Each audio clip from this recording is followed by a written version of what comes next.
السلام عليكم ورحمة الله وبركاته. يوم جديد ووصفة جديدة.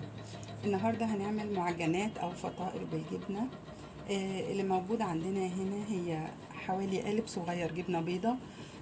ممكن تكون جبنة خفيفة اللي هي ملح خفيف، وعليها نص كوباية جبنة قابلة للدهن، معلقة كبيرة نعناع، معلقة صغيرة زعتر، معلقة صغيرة حبة البركة، وكل ده اتهرس مع بعضه بقى بالشكل ده.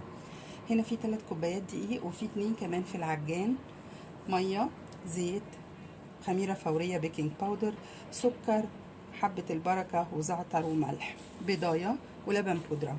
كل المقادير حضراتكم هتلاقوها موجوده تحت الوصف.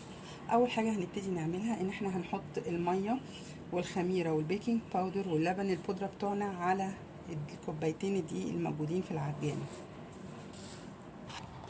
هنبتدي هنا هنحط البيكنج باودر بتاعنا واللبن البودرة والخميرة اوكي والمية، مية طبعا مية دافية، وهنقلب كله مع بعضه كويس.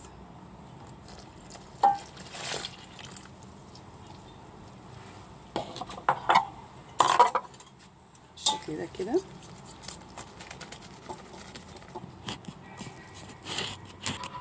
هنزود بس البضاية كمان، وهنحط كله في الفرن عشان يخمر. بسم الله الرحمن الرحيم. كده غطينا البول وهنحطه في فرن سخن طبعا ومطفي، يعني متدفي كده اهوت، وطفيناه علشان يخمر. احنا حطينا العجين في الفرن الدافي لمدة 10 دقايق لحد ما خمر بالشكل ده. هنبتدي دلوقتي نكمل. هنشيل الغطا بتاعه ونحط الزيت والدقيق بتوعنا والبهارات بعد كده. الاول حاجة هنعملها هنحط الزيت. بسم الله الرحمن الرحيم كده، وهنخلط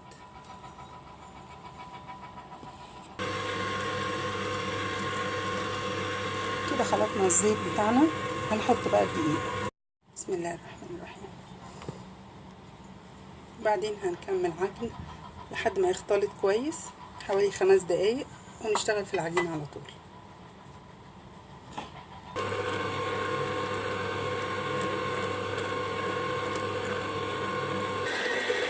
اثناء دوران العجان بالشكل ده كده هنحط بقى البهارات بتاعتنا، السكر والملح والزعتر وحبة البركة،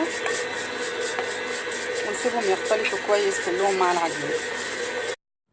شوفوا كده العجينة بتلزق في ايدي، بصوا لازقه في ايدي، في بقايا، معنى كده ان هي محتاجه معلقه دقيق ولا حاجه. نحط بالدقيق نحطه بهدوء، معلقه معلقه، ونخلط كويس ونشوف هيحتاج تاني ولا لا. وطبعا ما نزودش كتير قوي ونقول هو ده كويس، لا مش كويس. واحده واحده، معلقه كده، ونخلط ونشوف. بصوا كده بقى العجين بقى عامل ازاي، بقى مش بيلزق يعني. اوكي، نغسل ايدنا بقى ونلم ونبتدي نشتغل. اللي بقوله ده كله ده تكنيك، دي حاجات مهمة. انا ممكن اديكي الوصفة واسيبك تعمليها واقولك هحطي كذا على كذا، بس ده مهم لان ده تكنيك تعرفي ازاي تعملي بيه العجين. دلوقتي احنا كده حطينا العجين بتاعنا، وهنبتدي نفرده بالنشابة على شكل مستطيل. بسم الله الرحمن الرحيم.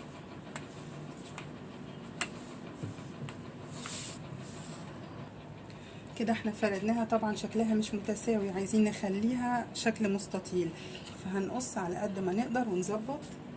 وفي الاخر الباقي ده كله هنستعمله تاني، مش هنرميه، يعني العجين اللي فاض ده كله هنستعمله تاني، هنعجنه تاني. هنبتدي بقى نجيب الجبنة بتاعتنا ونفرد على وش العجين الجبنة بالشكل ده كده.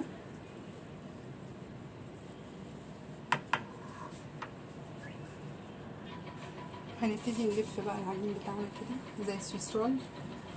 بسم الله الرحمن الرحيم كده لحد ما بقى عندنا رول حلو.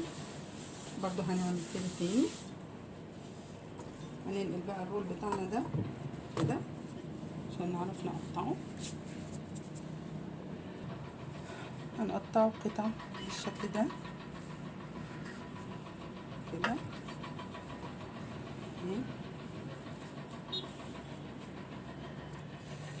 بعدين هنرصهم الصاج بتاعنا بالشكل ده كده لحد ما نخلص الكميه كلها. ويا ريت نسيب مسافه لان هو هيخمر ويكبر، يعني حجمه هيكبر عن الشكل ده. بعد ما عملنا الصاج كله كده هنبتدي نيجي بكف ايد، بعدين هنجيب بيضه مربوبه بشويه خل وملح وفلفل، وندهن الوش كده بشويش. اوكي، ندهن وش كل المجموعه ككل، يعني الصاج كله. بعدين هنيجي بحبه البركه نرش كده على الوش حبه على كل واحده. عايزين تغيروا نحط سمسم، ممكن شويه سمسم وشويه حبه البركه. بعد كده بعد ما نخلص هنسيبه بس 5 دقايق يخمر حاجه بسيطه، وبعدين نحطه في فرن 170 او 180 درجه على حسب الفرن بتاعك على الرف الفوقاني حوالي 10 دقايق ولا حاجه لحد ما يستوي. هنلاقيه عالي واتنفش كده وبقى شكله جميل. وبكده خلصت وصفتنا للنهارده. اتمنى انكم تجربوها وانها تعجبكم. لو عجبتكم الوصفه ارجو تعملوا لايك وسبسكرايب للقناه.